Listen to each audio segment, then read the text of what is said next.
Nous sommes nombreux à penser que les anciennes civilisations ne disposaient d'aucune machine. Mais est-ce une certitude? Des découvertes récentes remettent cette hypothèse en doute et nous font voir l'histoire sous un autre angle. Certaines d'entre elles nous conduiront peut-être à réécrire des pages entières de nos encyclopédies.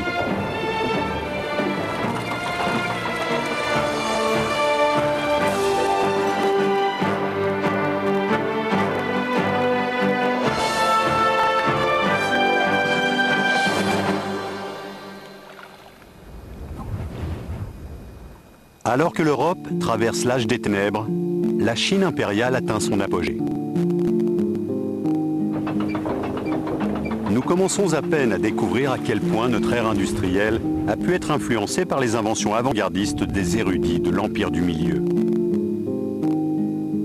Imaginez de véritables chaînes de montage automatique. Des machines capables de détecter les tremblements de terre ou des puits de forage puisant de l'eau salée dans les nappes aquifères. Imaginez également une gigantesque horloge capable d'indiquer les minutes, l'heure, la date, mais aussi la position des étoiles dans le ciel. Et imaginez enfin des forges au rendement comparable aux usines de métallurgie moderne. Certaines de ces machines sont si complexes que leur fonctionnement est resté longtemps un mystère. En ces temps-là, la Chine était une nation de première importance, bien plus évoluée que l'Europe médiévale. Les Chinois ont mis sur pied des chaînes de montage à grande échelle, érigeant ainsi les fondements de l'industrialisation. Mais comment la Chine a-t-elle pu connaître une telle avancée technologique? Et qui étaient les précurseurs ayant imaginé de telles machines?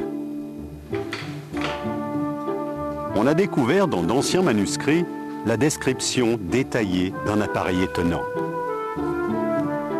Une machine permettant de détecter et de localiser à distance les tremblements de terre, le sismoscope.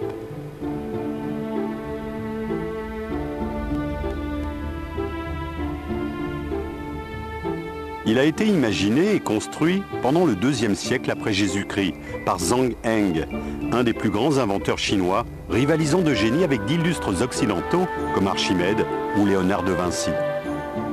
Le plus surprenant est qu'il faudra attendre près de 2000 ans avant qu'il n'y ait d'autres avancées significatives en sismologie. L'observation des tremblements de terre remonte bien plus loin qu'on pourrait le croire. Les Chinois ont été les premiers à étudier ce sujet de très près, bien avant les Occidentaux. De nos jours, les installations modernes, comme le centre sismologique de Beijing, font appel à la technologie numérique pour documenter la plus infime secousse sismique.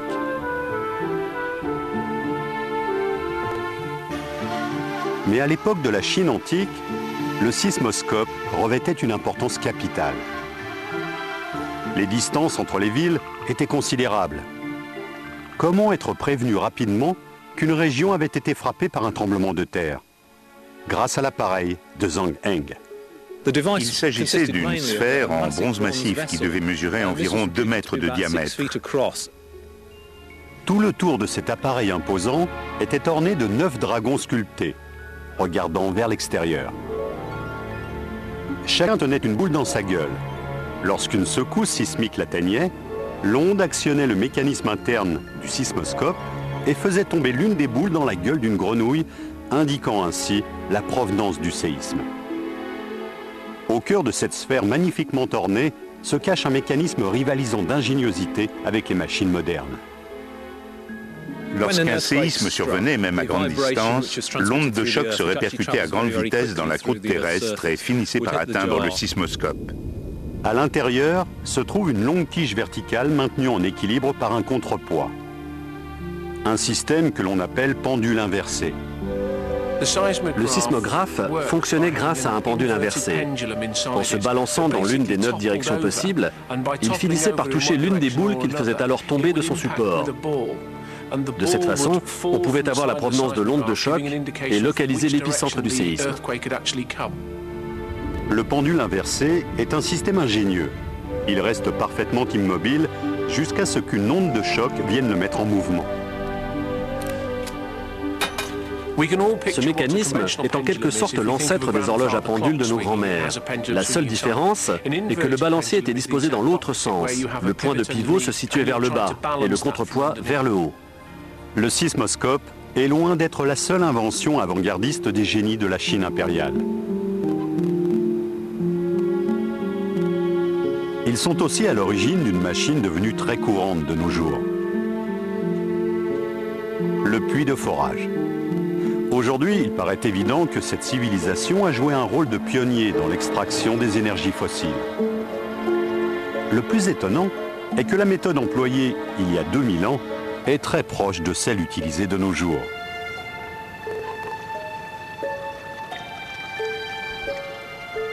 Aussi incroyable que ça puisse paraître, il y a 2 millénaires, les Chinois avaient mis en place des puits de forage de sel.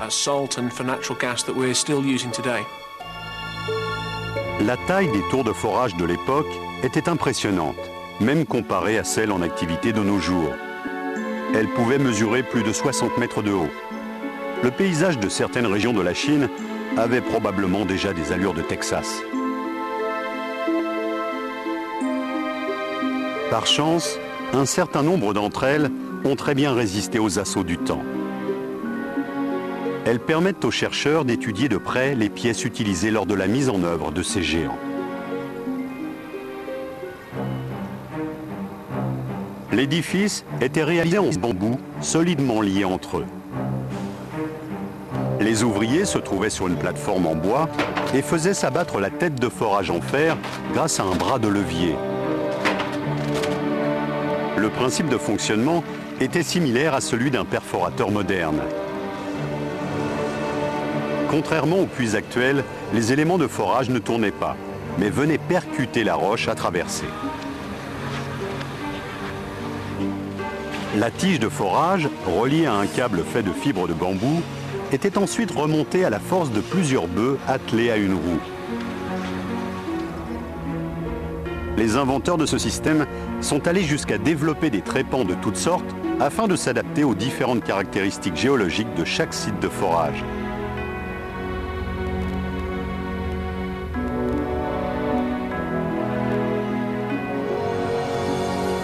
Grâce à ce système, il devenait possible d'aller puiser l'eau dans les strates les plus profondes, où elle était le plus saturée en sel.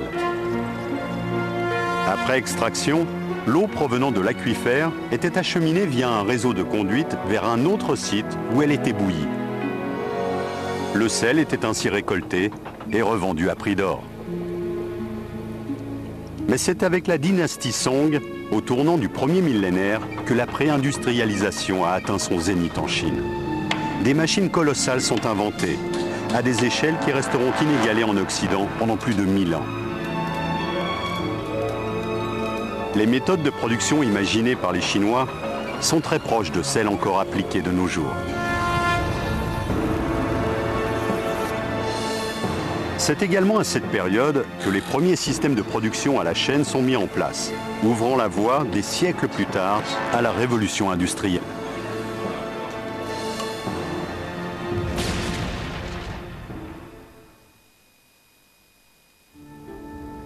Le règne des Song a duré de l'an 960 à 1279 après Jésus-Christ. La dynastie a d'abord gouverné le nord de la Chine jusqu'en 1127, puis le sud. Elle a vu naître un véritable essor économique, artistique et intellectuel. Durant cette période, plusieurs inventions majeures ont vu le jour. La fabrication du papier, l'imprimerie, la boussole ou la poudre à canon sous sa première forme. Autant d'innovations qui ont conquis le monde et changé sa face à tout jamais. Mais l'une des inventions nées au cours de l'Empire Song et qui laissera le plus son empreinte dans l'histoire est le simple mélange de salpêtre, de soufre et de charbon de bois, la poudre noire. Elle va non seulement révolutionner l'armement et la guerre,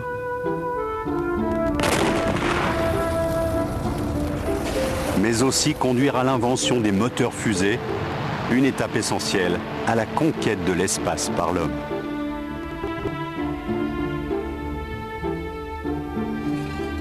Mais cette période est également marquée par des innovations en matière de production, en particulier dans celle du fer.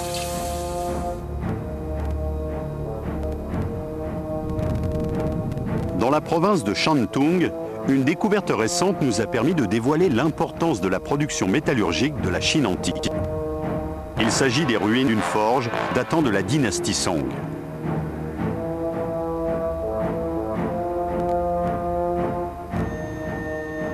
Le plus étonnant, c'est que cette forge aurait été en mesure d'avoir un rendement considérable, inégalé jusqu'à l'ère industrielle, ce qui sous-entend une grande maîtrise des propriétés des métaux.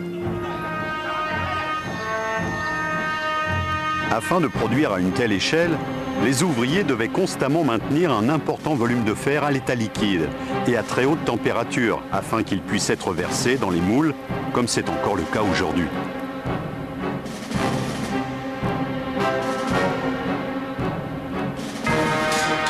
L'une des façons de maintenir la température d'un haut fourneau est d'y insuffler de l'air, comme on le fait en soufflant sur les braises d'un barbecue. De nos jours, les sites de production emploient des pompes à air électriques.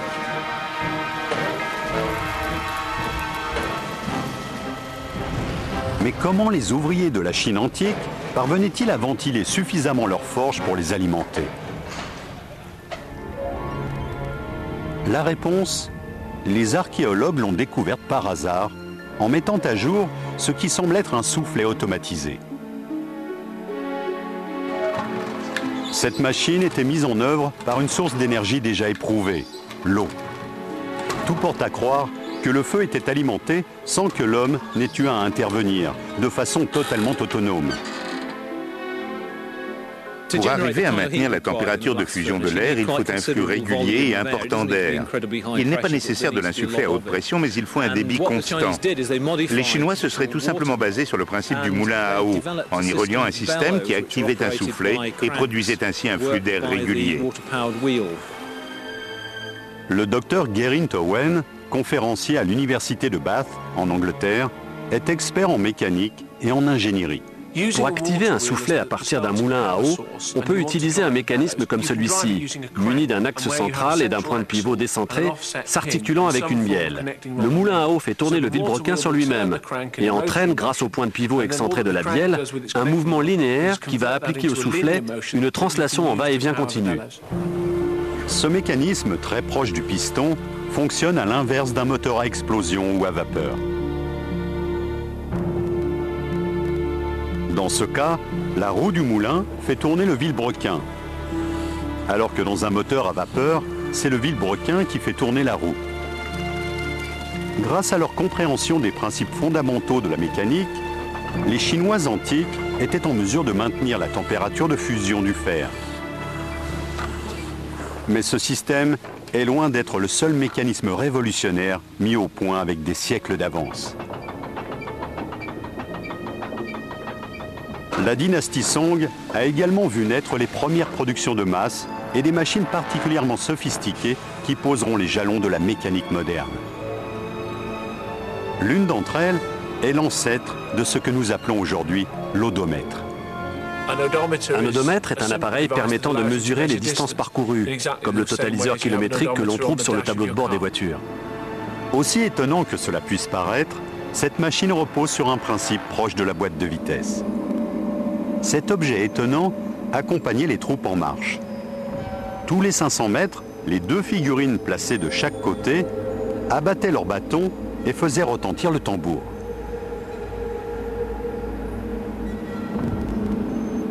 Il s'agit ici d'une reproduction à échelle réduite de cette invention. Si l'on en croit les textes anciens, ce chariot était en réalité beaucoup plus grand. Ceci n'en est qu'un modèle réduit. À l'intérieur, on découvre un engrenage entraîné par la roue du chariot. Il s'agit en fait ni plus ni moins d'un mécanisme capable de ralentir la vitesse de rotation de la dernière roue crantée par rapport à celle de la roue du chariot, de façon à ce qu'elle fasse une révolution tous les 500 mètres parcourus.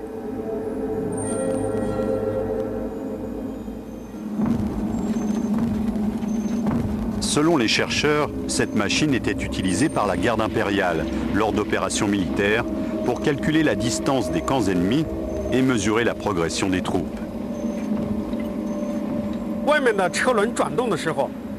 Lorsque la roue tourne, Elle entraîne un train d'engrenage.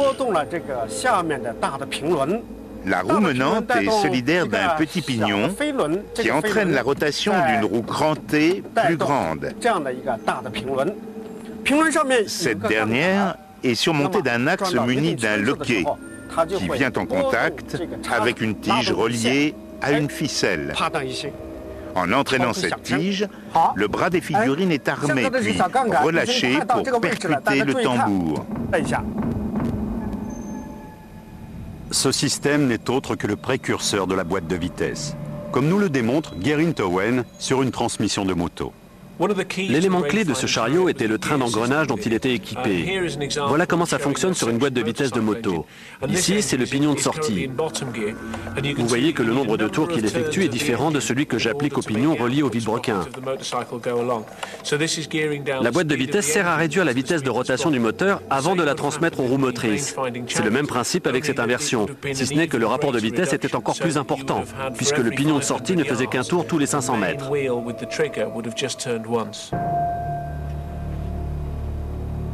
Ce type de matériel prouve que la Chine avait déjà, à l'aube de son ère impériale, compris les principes mécaniques qui ont donné naissance plus tard à l'automobile.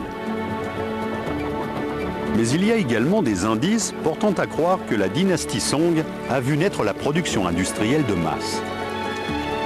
Une découverte en particulier nous conduit à réécrire une page cruciale de l'histoire industrielle. Nous savons désormais que la Chine antique disposait de véritables usines, au rendement bien plus important qu'on ne le croirait.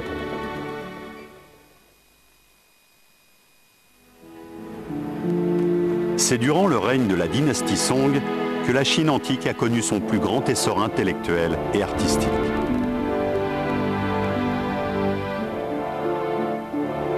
En 300 ans, cette civilisation a vu naître quelques-unes des inventions les plus cruciales. Certaines ont révolutionné la guerre et conduit à envoyer l'homme dans l'espace. D'autres ont permis l'exploration des mers ou ouvert la voie à la mécanique moderne. Nous commençons à peine à réaliser que ces inventions sont extrêmement proches de certaines machines que nous utilisons au quotidien. Ce qui nous conduit à nous demander si nous ne les avons pas tout simplement réinventées. Au XIe siècle, alors que la Chine impériale est à son apogée, les métropoles se développent, devenant des pôles commerciaux et industriels. Les usines de ces villes, peuplées de centaines de milliers d'habitants, ont dû améliorer leur rendement pour répondre à la demande croissante. L'une de ces machines industrielles a été récemment découverte par les archéologues. Il s'agit d'une machine hydraulique activant une série de marteaux à bascule destinés à moudre le grain. D'autres exemplaires, comme celui-ci, sont encore en activité dans la province de Jingdezhen, ce qui prouve leur efficacité et leur fiabilité. Le marteau à bascule est un bon exemple d'outil hydraulique. Vous avez plusieurs marteaux reliés à un arbre à cames. L'arbre à cames est entraîné par un moulin à eau et fait se dresser les marteaux avant de les laisser s'abattre. Ce système est incroyablement avancé pour son temps. Il permet, grâce à l'énergie produite par un simple cours d'eau, de moudre une grande quantité de grains simultanément. D'un avant-gardisme saisissant, il consiste en une association des quelques-unes des plus grandes lois de la physique, l'énergie cinétique et de gravité. La roue est reliée à un axe transverse, dans lequel sont insérées des planches de bois qui contrôlent chacune un marteau à bascule. La roue fait pivoter l'axe. Une pression est alors exercée sur les leviers des marteaux, les faisant se lever. Une fois qu'ils ont atteint un angle de 60 degrés d'inclinaison, les marteaux sont libérés et retombent lourdement sur le matériau à moudre. Chaque marteau exerce une pression de 45 kg. Cela signifie qu'avec 8 marteaux, ce sont 360 kg de pression qui s'abattent à chaque tour. D'après certains écrits, ces machines ne servaient pas seulement à moudre le grain, mais aussi à façonner des pièces de métal, comme nous le faisons aujourd'hui.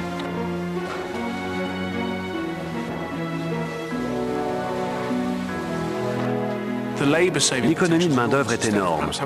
Au lieu de devoir employer 5 ou 6 maréchaux ferrants utilisant chacun une masse de 5 kg, vous pouviez mettre en œuvre un marteau de 50, voire même 100 kg s'abattant d'une hauteur plus importante, ce qui permettait de façonner des pièces plus grandes. 1 ou 2 ouvriers suffisaient pour superviser le fonctionnement d'une machine de ce genre. Aujourd'hui, on peut trouver de nombreuses roues de moulins à eau à travers les provinces chinoises, nous dévoilant ce que pouvait être le paysage de la Chine impériale. Mais une autre technique est bientôt inventée pour moudre le grain, la meule. Le grain est écrasé par une lourde pierre en rotation. C'est une technique déjà éprouvée, mais qui va être largement améliorée par les Chinois antiques. Pour la première fois, plusieurs meules sont mises en œuvre. Là encore, c'est grâce à l'énergie hydraulique que le mécanisme est mis en branle. Mais cette fois, elle va permettre, grâce à une succession d'engrenages et d'arbres de transmission, la rotation de 9 meules de 2 tonnes chacune. Il s'agit encore une fois d'une prouesse technique. Son inventeur a conçu un système transférant l'énergie hydraulique via un engrenage perpendiculaire. Vous avez une grande roue reliée à un arbre de transmission sur lequel sont fixées plusieurs roues crantées qui vont transférer l'énergie. Elles sont en contact avec d'autres roues crantées placées à 90 degrés autour des meules qui entraînent un mouvement contrarotatif et permettent la mise en mouvement de plusieurs rangées de meules. C'est un système ingénieux au rendement quasi industriel. Là encore, la technologie employée dans la mise en œuvre de cette machine ne sera pas exploité en Occident avant des siècles. Ces hommes étaient, pour ainsi dire, les précurseurs de la révolution industrielle. Ces machines avaient un rendement comparable à celui de nos usines modernes. Les inventeurs de la Chine impériale maîtrisaient parfaitement les systèmes d'engrenage. Et il existe une autre preuve de leur connaissance des principes de la mécanique. De magnifiques anneaux de jade ont été découverts dans des tombeaux datant de l'an 400 avant Jésus-Christ. Leurs gravures ont longtemps intrigué les chercheurs. Après avoir étudié de près leurs dessins, les archéologues ont estimé que la seule façon d'arriver à une telle précision était d'utiliser un outil complexe. En l'occurrence, il s'agissait d'un appareil synchronisant un mouvement linéaire avec une rotation. Cela signifie que pendant qu'un plateau faisait tourner l'anneau à graver, un ciseau monté sur un axe gravait un motif impossible à réaliser à main levée. Richard Windley, qui voue une véritable passion aux inventions de la Chine antique, a recréé un exemplaire d'un de ces outils de haute précision.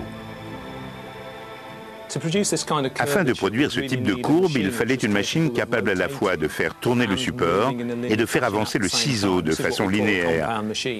C'est ce que nous appelons un outil combiné. J'en ai réalisé un modèle réduit pour démontrer son principe de fonctionnement. Il s'agit d'un plateau pivotant sur lequel on passe l'anneau à graver. Il est surmonté d'un axe linéaire qui le traverse. C'est sur cet axe que j'ai fixé la pointe qui va dessiner les spirales. En le déplaçant d'avant en arrière, je fais tourner le plateau. La pointe, qui est en appui contre le support, dessine alors une figure géométrique qu'on appelle spirale d'Archimède. Ceci n'est possible qu'en ayant synchronisé de façon très précise le mouvement de rotation et la translation verticale du bras. En appliquant le mouvement de va-et-vient, l'axe sur lequel est fixée la pointe entraîne la rotation d'une poulie placée sous le plateau grâce à une ficelle dissimulée dans le châssis de l'appareil. Les deux mouvements sont donc parfaitement synchronisés. Après plusieurs passages, on obtient une spirale parfaite sur le support à graver. Je vais maintenant enduire la pointe de bambou d'un peu d'encre. Le nombre de sillons varie en fonction des anneaux. Dans mon cas, il y en a 8. Je vais donc répéter l'opération 8 fois et je devrais obtenir une spirale parfaite.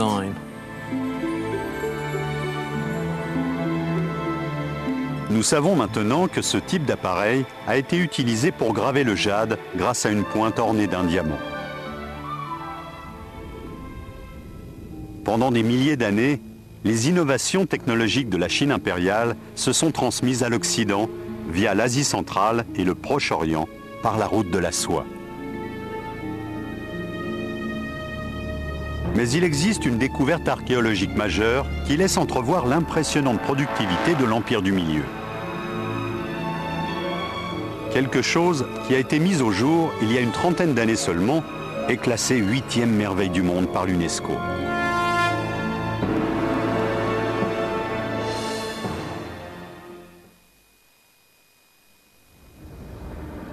Bien des chefs-d'œuvre de notre histoire n'ont pas survécu aux assauts du temps. Mais par chance, nous découvrons encore des pièces intactes, démontrant de façon irréfutable le haut degré de technicité atteint par des anciennes civilisations.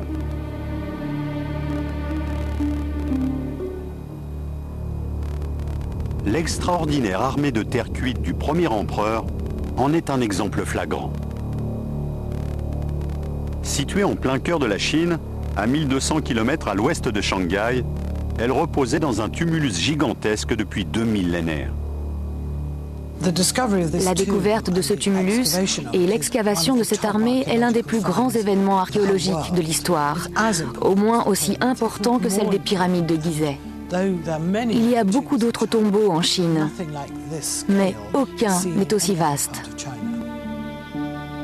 Cette armée composée de 8000 hommes, d'une qualité de réalisation exceptionnelle, sert de garde rapprochée à la dépouille de l'empereur Qin Shi Huangdi.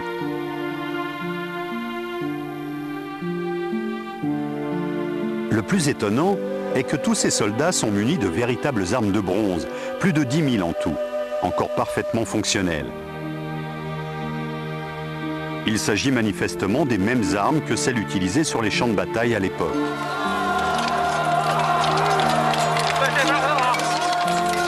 Plus de 2000 ans plus tard, ces armes gardaient toute leur efficacité. Mais ce qui intrigue davantage les chercheurs, c'est que tous ces guerriers, ainsi que les armures et les armes qu'ils portent, ont été produits dans les forges de la Chine impériale de façon industrielle. Comment les ouvriers de l'époque ont-ils pu produire ne serait-ce que 8000 soldats dans les moindres détails? Et quelle technologie a été utilisée pour créer des armures et des armes aussi complexes? Chaque soldat a été sculpté, peint et verni séparément, grâce à des techniques de production qui ne seront exploitées en Europe qu'à partir du XVIIIe siècle. La superficie occupée par ce mausolée, 56 km², laisse songeur. Aujourd'hui, plus de 30 ans après sa découverte, on sait qu'il renferme encore bien des trésors. L'une des découvertes les plus étonnantes faites dans ce tumulus est une série de chars. Ces véhicules grandeur nature devaient accompagner l'empereur dans son voyage vers l'au-delà. En y regardant de plus près, on ne peut que constater le souci du détail et l'immense soin apporté à la réalisation de ces reproductions. Cet ouvrage a posé les jalons des nouveaux standards de la production métallurgique.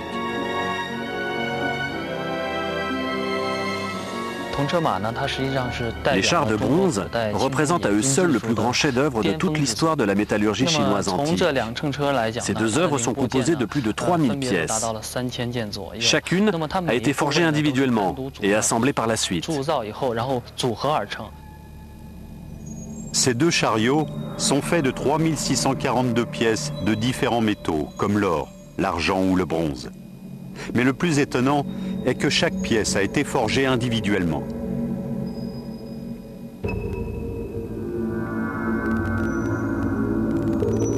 Cela revenait à façonner à la main, un à un, chaque élément d'un puzzle de plus de 3500 pièces, sans pouvoir s'assurer que l'une s'assemblerait avec l'autre avant que le projet ne soit totalement achevé. Mais au final, le résultat s'avère parfait. L'assemblage a été réalisé grâce à la soudure. Cette technique consiste à joindre deux pièces de métal en appliquant un autre métal en fusion. De nos jours, c'est une pratique plus que courante. Mais à l'époque, comment était-ce possible? La soudure de certains matériaux demande des techniques très particulières et du matériel de pointe. Le fait que les Chinois antiques ait pu souder des plaques de bronze ensemble démontre leur maîtrise des propriétés des métaux et leur avancée technologique considérable en matière de production de chaleur. Le damasquinage était également employé. Ce procédé consiste à emboîter deux pièces de métal l'une dans l'autre. Encore une technique que les métallurgistes de la Chine antique maîtrisaient. Les Occidentaux mettront des siècles avant d'employer ces procédés.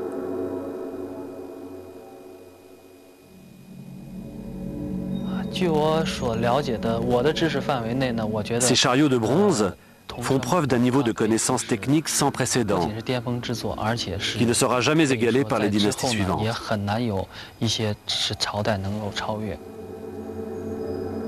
À ce jour, ces chariots demeurent les pièces de bronze les plus importantes jamais découvertes dans toute l'histoire de l'archéologie. Et pourtant, au sein de ce tumulus, vieux de 22 siècles, il existe des œuvres bien plus impressionnantes sur le plan technique. Chaque soldat de la garde impériale était armé. Les archéologues en charge de ce site ont mis au jour tout un arsenal incluant des fers de lance, des carreaux d'arbalète, des mécanismes de détente, des lames de hallebarde de 3 mètres et des épées de 90 cm toujours tranchantes comme des rasoirs. Ce nombre incroyable d'armes traduit à lui seul la taille des usines qui les produisaient ainsi que l'efficacité de leur rendement comparable à celui d'un centre de production moderne.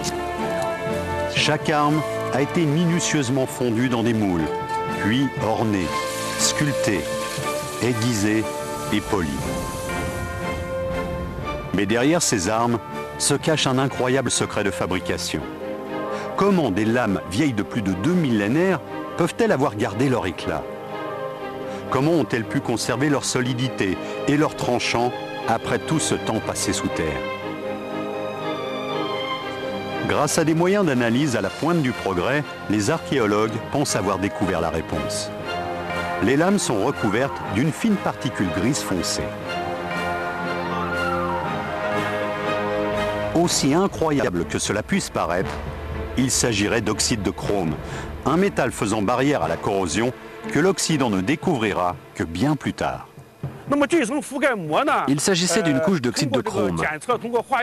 Ça signifie que pendant la dynastie des Qin, on avait déjà compris comment l'utiliser.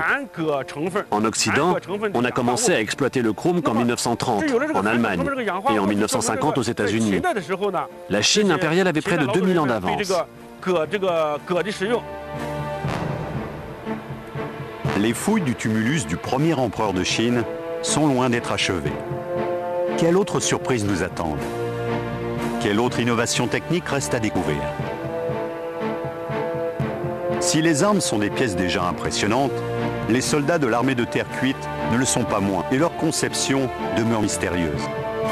Comment a-t-on pu produire une telle quantité de figurines plus grandes que nature, réalisées avec un tel souci du détail le plus infime? Il s'agit en tout cas de l'un des plus grands chefs-d'œuvre de l'histoire. La fabrication des soldats de terre cuite démontre que la Chine antique était une société semi-industrielle. On estime qu'il a fallu réunir 700 000 ouvriers et consacrer 10 années de travail, peut-être même plus, uniquement pour la réalisation de l'armée. Mais cette armée de terre cuite n'est que la partie visible de l'iceberg. Si l'on en croit les textes anciens, le tombeau de l'empereur lui-même serait la réplique d'un temple au plafond constellé de pierres précieuses, s'il a résisté au pillage. La ville de Lingtong, non loin du site archéologique, a été choisie pour abriter la réplique réalisée à l'ancienne de cette armée fictive. C'est une tâche difficile à réaliser, même aujourd'hui. Alors imaginez ce que ça devait être il y a 2000 ans. La fabrication d'un seul de ces soldats devait prendre une vingtaine de jours environ.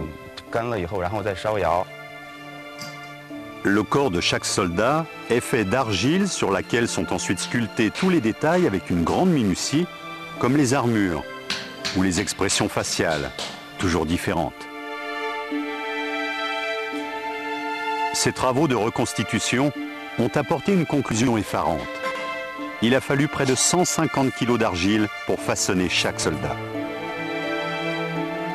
Au total, pour obtenir les 8000 guerriers de cette armée, il aura donc fallu près de 1200 tonnes de matériaux. Aucun four n'a été découvert jusqu'à ce jour près du site. La cuisson de l'argile reste donc une énigme. Certains chercheurs avancent que chaque statue était enduite d'une couche de boue, grâce à un four à céramique délivrant une chaleur pouvant atteindre les 1000 degrés. Il a certainement fallu de très grands fours pour arriver à une telle capacité de production. Hélas, nous n'en avons découvert aucun.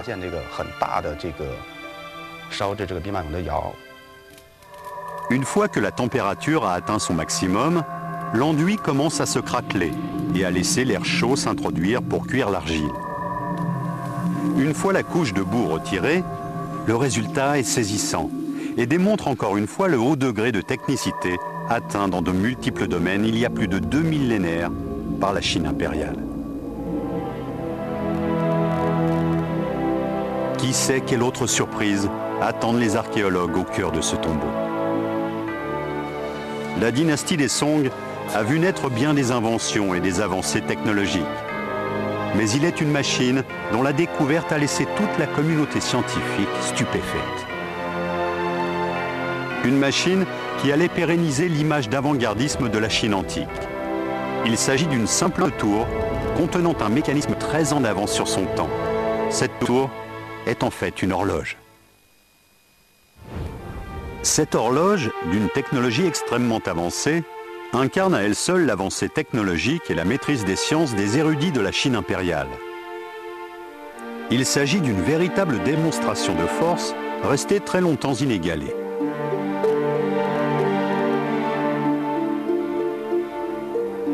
Tout comme les grandes inventions grecques ou romaines, elle a été conçue par un génie à l'esprit particulièrement novateur.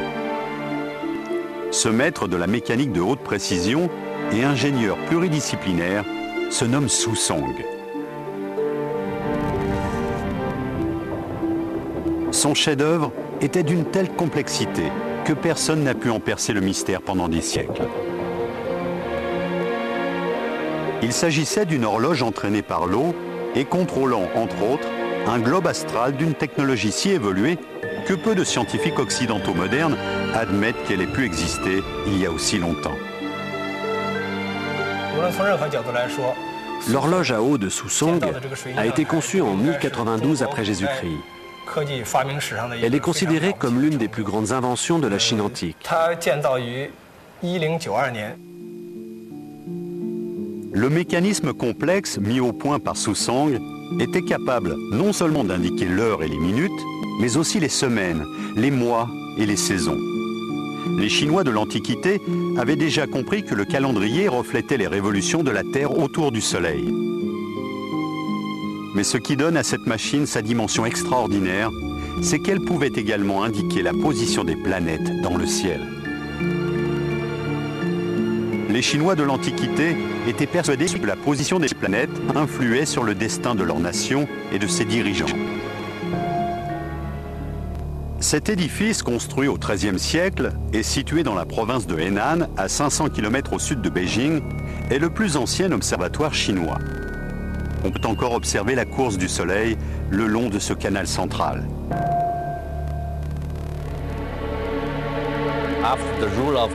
Après l'unification de la Chine, sous la dynastie des Yuan, l'empereur a voulu améliorer l'agriculture. Il voulait réformer les calendriers pour que tous les agriculteurs puissent savoir à quel moment récolter le maïs. Tous les jours, il notait la hauteur du soleil et le tracé de sa course. Ensuite, en se basant sur ces données, il a produit un nouveau calendrier.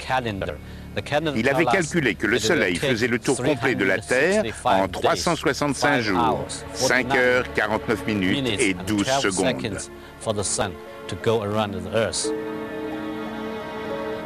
2 siècles avant la construction de cet observatoire, Su Song se lançait dans la conception de son horloge astronomique.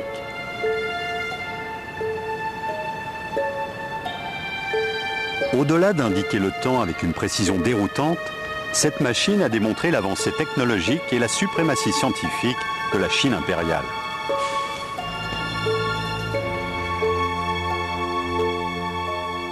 La tâche était monumentale. Comment Sou-Song a-t-il pu la réaliser? L'horloge à eau est une tour d'une hauteur de 12 mètres, dissimulant un mécanisme complexe divisé en 4 systèmes composés de plus de 400 pièces. C'est un véritable chef-d'œuvre de mécanique et d'architecture, une véritable prouesse technique pour l'époque. Nous connaissons maintenant les secrets de cette horloge.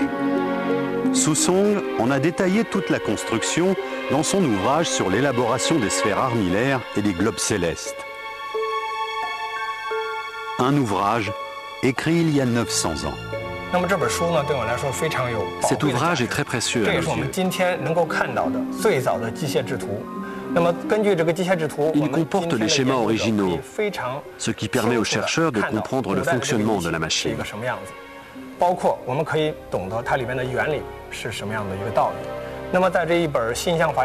Il contient au total 47 illustrations, montrant toutes les pièces et leur assemblage.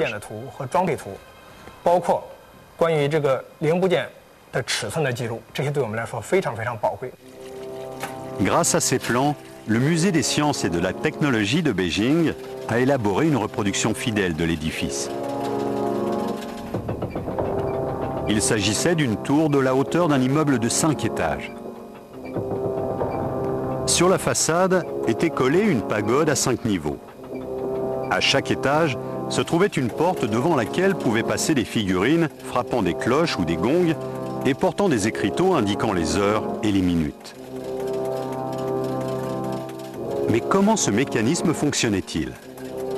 Quelles étaient les innovations technologiques et scientifiques cachées dans les entrailles de cette machine? À l'intérieur de la tour, une sphère armillaire tournait de façon synchronisée avec un globe placé juste au-dessus.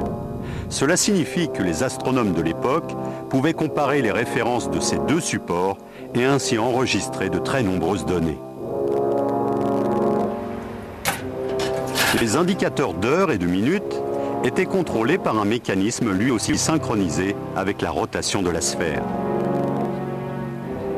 Au cœur de ce mécanisme se trouve un des tout premiers systèmes d'échappement qui deviendra essentiel à tout mécanisme d'horloge. Afin de s'assurer de la régularité du mouvement, la source d'énergie doit être délivrée de façon précisément régulée. Le rôle de l'échappement est de doser l'énergie. Sou-Song a su le maîtriser de façon stupéfiante.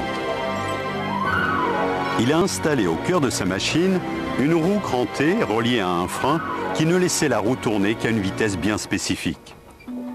Il stoppait la rotation, puis la laissait reprendre à intervalles très réguliers.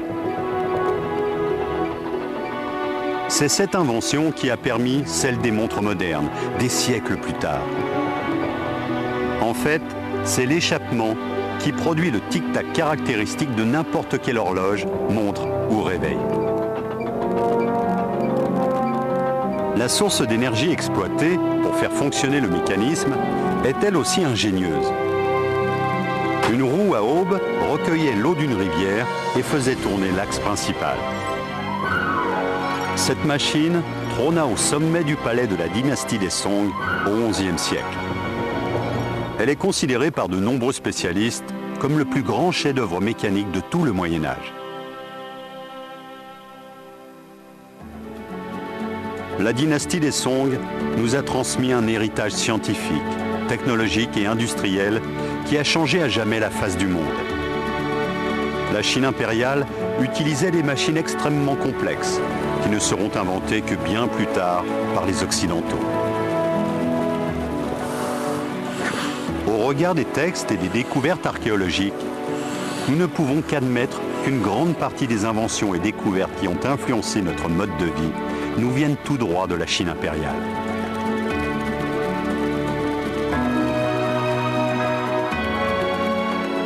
Devrons-nous réécrire les livres d'histoire? Serons-nous conduits à revoir tout ce que nous pensions savoir?